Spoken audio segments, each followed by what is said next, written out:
is KZN's number one hit music station, and it's your daytime queen, Carol Ofori. And today, we're joined by a woman many South Africans know as a mother, as an entrepreneur, as a change maker, and as someone who has spent years uplifting communities across this country. But right now, she's stepping into a new chapter, and one that's deeply, deeply personal. Her national tour for Falling Forward, a powerful documentary and book about her identity, loss, healing, and rediscovery, is already 3 stops in, with audiences in Grahamstown, Gqeberha, and Johannesburg experiencing her story in a raw and honest way. And this week, the tour makes its way to Durban.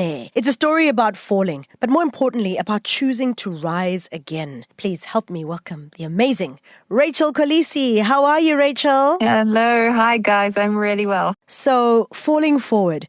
You've already been to 3 cities, and we are number 4 on the list. How has the tour been so far? It has been such a phenomenal experience so far. I think I really wasn't sure how it was all going to be received, what people were going to think about it, what the experience was going to be like. And I think from the first night, it already set the tone of what we've got coming. And honestly, it's just been one of the most beautiful, powerful, emotive experiences I've ever had. And I hope that those that have attended can say the same. For someone who's going to be seeing this for the very first time in Durban, what is the experience? Like, what can people expect to see? With Falling Forward in Durban, it's kind of the same at all the different venues and cities that we're in, but the intention was to try and create as much opportunity for as many women as possible. And so when you arrive, you've got an hour to engage with small women-owned businesses in the foyer. And I mean, those are from women who make diffusers and candles and bags. And I mean, just the most beautiful things that are being made. And these women, just with the conversations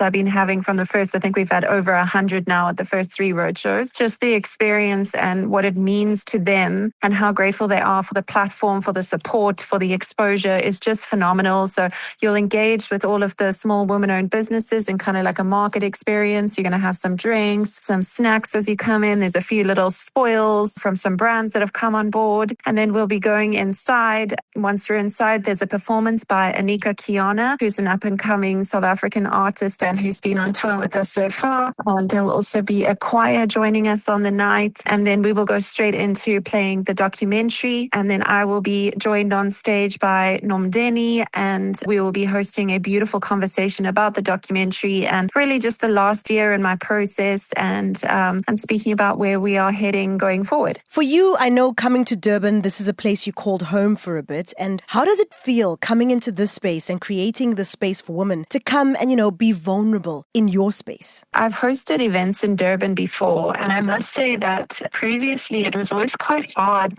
to get women into the space and almost to buy in. Also, between like Durban North and Umhlanga and Belito, people don't like to drive there. That's what I've realized. And so it's always very interesting. You don't know how it's going to be received. You don't know if anyone's going to be keen, but Durban was the last venue that we secured, and everyone was just like, when are you securing Durban? When are you securing Durban? We finally did, and the reception has been phenomenal. We are very close to being actually 80% sold out in Durban, which is absolutely wild. And so at the moment have well over 600 tickets sold, which is incredible. So we are really, really excited to host everybody. It's always such a pleasure. I love Durban. I loved my time in Durban. I think it's going to be the most beautiful evening together. Now, Rachel, this is a deeply personal journey that you are sharing with so many women. Having followed your launch of the documentary as well as the book, we've seen that you're quite intentional about your vulnerabilities and creating a space for women to feel comfortable. Can you talk to us more about your intentions with sharing this? For many women, it's not easy for us to just share when we're going through a tough time.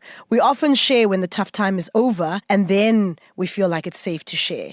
Chat to us about that. Yeah, and I think the reason why we do struggle so much is because it's not socially acceptable for a woman who's navigating something really challenging and really painful to speak out. The world cannot handle a woman's rage and a woman's pain. That's been very clear for me and just my process. But just in general, if we go back and look at any woman who's brought her anger, her hurt, her pain to the forefront of anything, it always becomes a problem for society, and people just don't digest that well. And so, of course, course it hasn't been easy. And of course there's been conversations and comments and all of these things on the side that I kind of have to navigate in my personal capacity. But if I wasn't in a space where I felt that I couldn't take on all of the negativity that comes with something like this, because it's not always going to be smooth sailing. It's not always going to be acceptable to others. It's not always going to be sunshine and roses. And that's just the reality of life. And that's okay. But I do believe that it would be irresponsible of me to have the platform that I have and not create a conversation that is needed for so many women. And even just hearing the women that have come to the roadshows so far, like there's women who come and they literally explain to me, I'm desperate to buy your book, but I'm currently in a divorce process and I've been completely cut off financially and I actually can't even afford to buy your book. I can't afford to support one of the vendors that are here tonight. I'm like, those women are so grateful that someone is having the conversation at a higher level and creating a community of people that are all navigating something hard. There was someone there and in the Joburg event who had lost a husband a couple of weeks ago and who's dealing with an absolute terrible grief at the moment. Another woman who had lost a child, another woman who's currently retiring and just has no idea what kind of shape and form her life falls into now. So the reality is we as human beings, not even exclusively women, we all have to navigate something challenging at one time or another. And I just think that in this context and in this country, the conversation for women is just not being had at a higher level. And so I'm bringing that conversation and there's so much more to come after these events. But for now,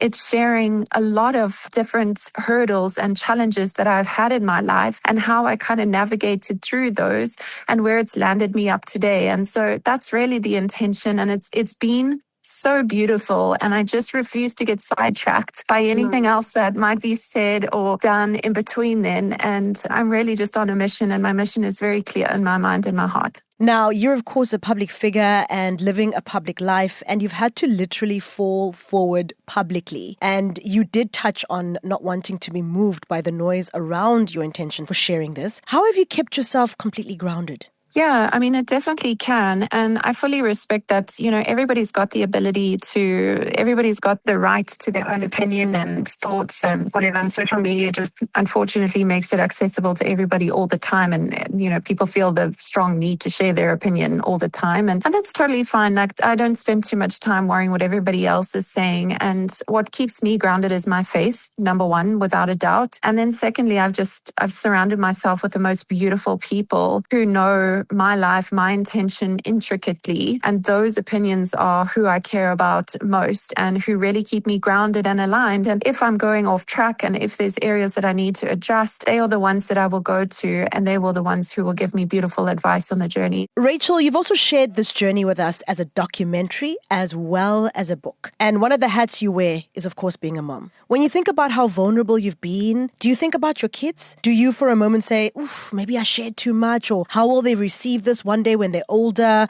Or is this all part of leaving some sort of a legacy for them in falling forward?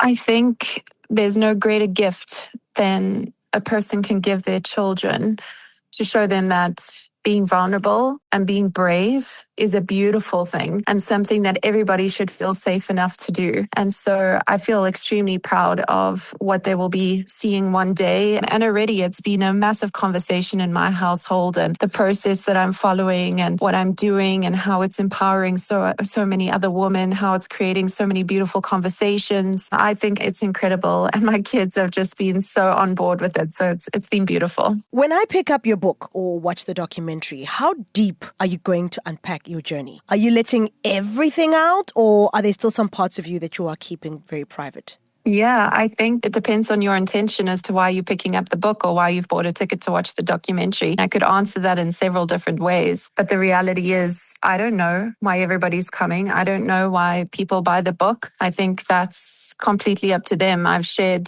that I am sharing vulnerably. I've shared that I am sharing many different seasons of my life, many different things that have been challenging throughout my life. And the rest, I think, is up to the holder of the book and what they get out of it. So, Rachel, what has been your greatest lesson through, all of this, from writing the book to the documentary to meeting some of the lives that you have changed by telling your story? The biggest lesson has been a reminder for me that resilience is a superpower for me. And every single person that I've come across across on this journey, I think they just need a reminder that resilience is for them too. It belongs to them too. And they have it inside them to get up and to go again. I just think sometimes it's when you're really in the trenches and you're really struggling with something, you almost need a reminder in that season that you can go again, that it will be all right.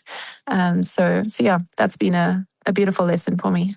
So, Rachel, as we reach the end of our conversation, what are your words of encouragement or the words you leave us with when we think about the title of your documentary and the book? It is Falling Forward. And most people, when you think of falling, it's always falling backwards or falling into oblivious. But in this case, you are falling forward. It seems to mention growth. It seems to mention positivity. What words do you leave us as you yourself also navigate a new space? Yeah, I mean, I feel like you nailed it there, just yourself. But I think it's a reality we can all connect to. It's a golden thread for every single one of us that we all have challenges in life. We're all going to have to navigate seasons that we didn't ask for, decisions that we didn't necessarily want to be a part of, but we get to decide. And I think this is also often a part people forget. We get to decide, where do we go next? Even if the hard part that you're sitting in right now is not necessarily something that you wanted to be in, was even your decision making was even a part of that. I think it's really important to understand that we have the power to decide where to next. And what does that look like for you as an individual? And yeah, just creating a space and a community through Falling Forward has really just allowed so many women to understand and know that they're not alone. They're not alone in that. They're not alone in the parts where we have to navigate the decisions that we're making going forward. And it's just been so beautiful and such an honor to be a part of. Rachel Kolisi, it's been such an honor and a privilege to speak to you about this journey that you've been on. Falling Forward, everyone, you can hopefully still get your tickets for tomorrow's screening and, of course, get your hands on the book. Wishing you all the very, very best. And once again, thank you for sharing your safe space with not only me, but so many other women and men across the country. Thank you so much. Thanks for having me on. I appreciate it.